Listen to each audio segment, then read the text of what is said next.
বাবা, তোমার যে একটা টুনটুনি পাখি আছে না, সেই টুনটুনি পাখিটা কাটতে আসছি।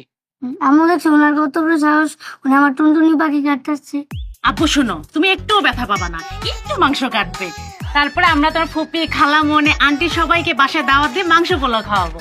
এটুক মাংস দিয়ে তুমি সবাইকে কিভাবে খাওয়া? মুরগির মাংস আর পোলাও রান্না করে খাওয়াবো তো। তাহলে মুরগির টুনটুনি আগে কাটো।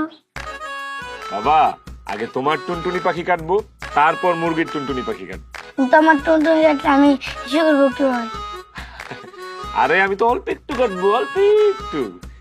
আগে বলো তোমার টুনটুনি কাটছো।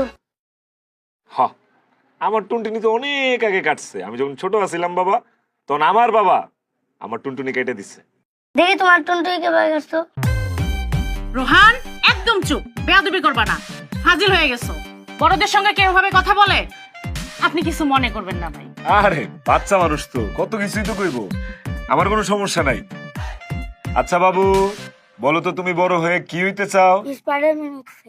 স্পাইডারম্যান হইতে চাও?